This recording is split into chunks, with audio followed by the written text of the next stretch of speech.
Agradeço a todos, parabenizo o presidente da comissão por ter permitido a nossa participação para trazer essas informações para vocês, que eu acho de muita relevância, que ela não tem a conotação partidária, ela tem uma conotação de mudar o sistema eletrônico de votação do Brasil, que é o único no mundo. Todas as nações que vieram aqui para conhecer esse processo, elas o rejeitaram por força de não ser um sistema auditável. E eu gostaria do que eu vou falar aqui, que fosse analisado por dois aspectos. O primeiro aspecto, que fosse na condição da justiça eleitoral como réu.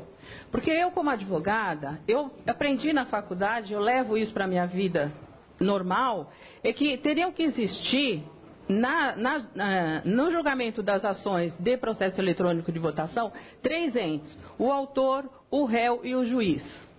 Na nossa concepção jurídica, existem apenas dois. E a Justiça Eleitoral, ela assume a condição de julgador e de réu. Então, por essa razão, este ofício, ele diz que não houve nenhuma impugnação ao processo eletrônico de votação. Sim, houve. A petição está aqui, o processo está aqui. Eu participei da lacração, do desenvolvimento dos programas e posso dizer para os senhores que nós fizemos uma petição muito arrazoada em relação daquilo que a gente encontrou lá.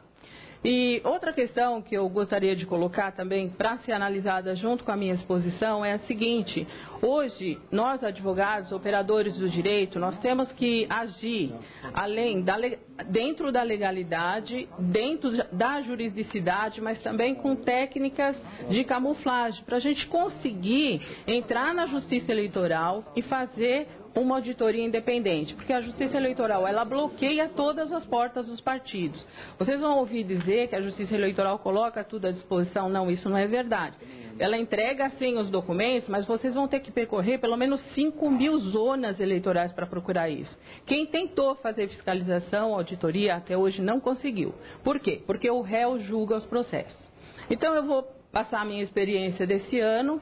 Eu participei do desenvolvimento. A primeira fase do processo é o desenvolvimento. Eu participei, o professor Pedro e o Gabriel. Como é que eu agi esse ano para inovar? Eu pedi ao professor Pedro que ele me arrumasse um aluno que fosse o protótipo do professor Diego Aranha, que foi o professor que conseguiu provar que o processo eletrônico não obedecia ao princípio do sigilo do voto. O professor Pedro me indicou o Gabriel, eu peguei esse menino e coloquei dentro do TSE. O TSE não sabia que nós estávamos num grupo preparado para analisar o código-fonte da mesma maneira que o professor Diego. Então, vamos dizer que eles abriram a guarda. A análise não pôde ser muito profunda, por quê? O Gabriel só pôde ir até o TSE em agosto. E isso é bom e ruim. É bom porque os programas já estavam quase todos prontos, todos redesenhados. E ruim porque a gente teve pouco tempo. Mas diante da orientação do professor Diego e da colaboração, da coordenação do professor Pedro, deu tudo certo, a gente conseguiu fazer uma análise boa. O que nós encontramos nesse código-fonte? Encontramos um programa que, na minha opinião, que se eu fosse mudar o resultado das eleições, eu usaria esse método, esse programa. Ele se chama Inserator e, pior, ele faz parte do SIS, que é o Sistema de Segurança do Processo Eletrônico de Votação. Então, a Justiça Eleitoral, ela diz muito em propaganda que nós temos a garantia de que o SIS...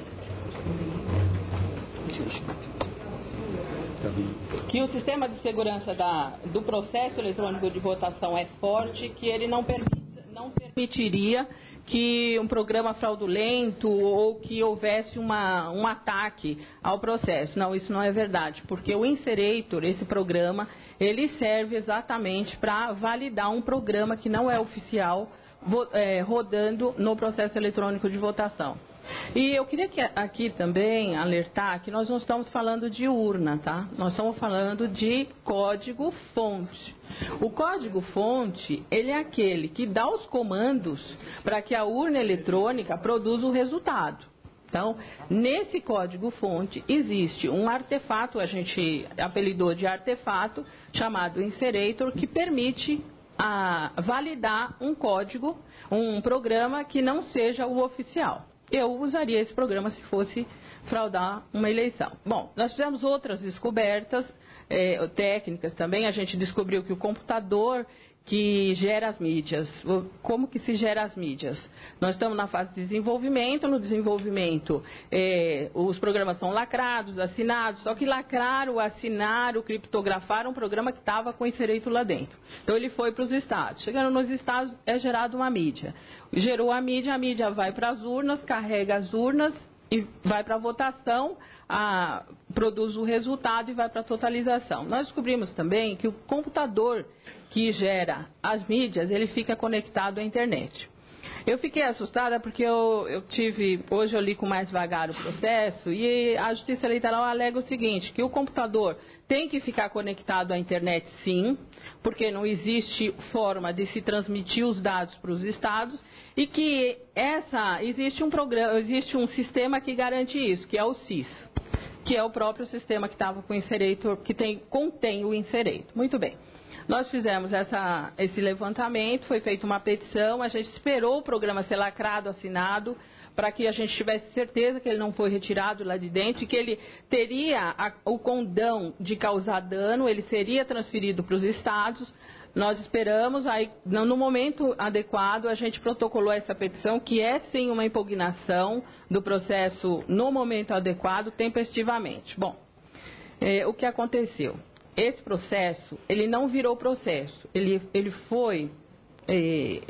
juntaram os documentos.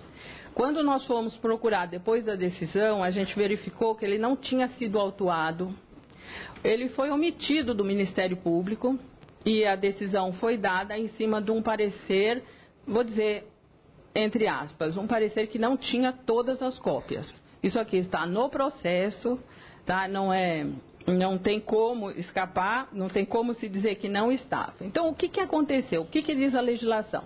A legislação diz o seguinte, que uma vez impugnado, é o artigo 13 da resolução 23397.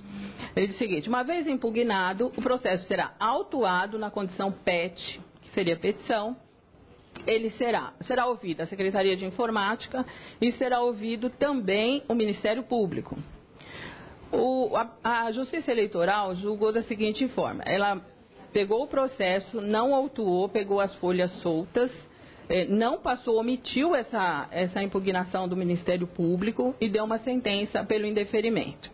Aqui eu queria voltar a chamar a atenção do seguinte, senhores, nós estamos falando do réu. Essa atitude é compatível com a atitude de réu.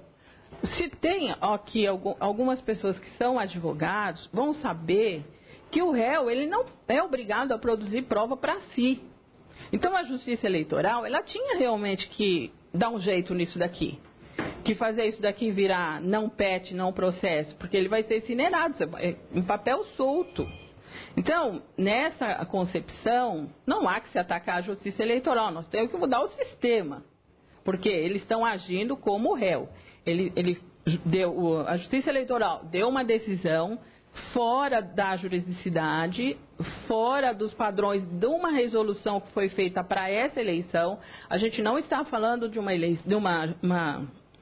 uma resolução que seja antiga, que seja ultrapassada. Não, cada resolução ela é feita para a eleição. Então, essa resolução é de 2014 e ela dava esse trâmite. Não foi seguido, o Ministério Público não ficou sabendo e o processo foi arquivado. Tá? Nessa nossa viagem, essa nossa luta para que o processo eletrônico seja transparente, não é a primeira vez que a gente vê isso. Tá? E também nessa luta, a gente tem percebido que não se está dando atenção devida para essa condição da Justiça Eleitoral como réu. Então, enquanto isso existir, enquanto essa situação estiver persistindo, nós não vamos conseguir produzir provas. O que a Justiça Eleitoral fala em relação a que nunca foi possível produzir provas num processo de impugnação de eleição. Senhores, o réu não vai admitir que errou. que o processo é vulnerável, que o processo é inauditável, que há um inserator lá dentro capaz de mudar o resultado da eleição. E a gente não está falando de uma eleição. Isso aqui foi denunciado dia 4. O julgamento, nem sei que dia saiu. 18. Então, ainda daria tempo de tirar. Eu sempre achei que se nós denunciássemos antes que a Justiça Eleitoral iria mudar. Não. Quando o Gabriel achou, a gente já começou a dar sinais que estava encontrando, que pedindo para eles para mudarem, não, eles não têm intenção de mudar. A intenção é manter isso daqui do jeito que está. Agora, dia 18, a Secretaria de Tecnologia da Informação deu resposta. Dia 18, a resposta da Secretaria de TI. Dia 26, o despacho do juiz mandando arquivar. De setembro. Eu gostaria de falar assim mais tecnicamente em relação a que esse inserator, esse programa que é capaz de mudar, ele é capaz de aceitar um programa diferente rodando nas urnas. Vocês têm que lembrar que a Justiça Eleitoral diz o seguinte: a urna ela não aceita um programa se não for assinado. Quantas vezes a gente vê o ministro levantando um CD no dia da lacração, ele levanta, olha, o que não estiver aqui não roda nas urnas. Não é verdade. Eu vou mostrar para vocês uma transparência que eu fiz uma auditoria nas eleições de 2010 na cidade de Londrina e rodou um programa que não tinha sido assinado, compatível com a utilização do inserator. Se vocês olharem essa transparência, vocês vão perceber que eles começaram a testar o programa no dia 28 de agosto. Os programas não tinham sido mandados ainda, os programas oficiais não tinham sido mandados ainda para os estados. Eles ainda estavam em desenvolvimento no TSE. Só que já estava se tentando adaptar esse programa não oficial para as urnas. E aí acontecia mesmo que a Justiça Eleitoral diz, a urna rejeitava. Isso aí nós estamos na fase de carga das urnas. O programa já tinha sido colocado na mídia que é carregar as urnas. E ele rejeitava, caía o sistema, caía. Eles foram tentando até 2 dias antes da fase de carga das urnas, onde os partidos, o Ministério Público, os juízes, eles estavam presentes. E eles conseguiram. Tem um determinado momento que vocês vão perceber, dia 24/9, que foi a carga, que o programa roda, mas com um aviso que era um programa não oficial. Ele dizia incompatibilidade. Então, eu vou dizer para vocês, essa situação não é de agora e o inserator, ele serviu, na minha opinião, para que se pudesse inserir esse programa não oficial nas urnas de Londrina. Agora eu pergunto, eu avisei isso, eu fiz petição, lógico que foi arquivada pelo mesmo motivo que esse daqui, porque o réu diz que fez uma perícia. Fez uma perícia, mas eu sou autor, eu não participei, eu não fui convidada para participar dessa perícia. Todas as perícias que acaso viessem a nos chamar, nós estaríamos prontos, porque nós conhecemos bastante o processo. Nós não fomos chamados. E essa perícia detectou que não teria nenhum problema, mas é uma perícia oculta que só teve participação o próprio réu. E quem julgou? O próprio réu, e o réu disse que esse processo, que a minha impugnação não tinha procedência e arquivou o processo. E eu queria, assim, já para finalizar, mostrar mais uma coisa para vocês. Na condição de réu também, a Justiça Eleitoral, ela compra laudos. E é natural. Todos aqui que somos advogados, a gente já preparou petição inicial ou petição de contestação com laudo. Laudo de grandes empresas, de grandes instituições, para que aquelas instituições dissessem que a nossa tese era verdadeira. Não que ela seja mentirosa, mas ela chama para si alguns aspectos que são de interesse do cliente. Só que nós levamos isso para o juiz e o juiz indica um assistente, um perito dele, que vai decidir a causa para um ou para outro laudo. Só que a Justiça Eleitoral, como é que ela faz?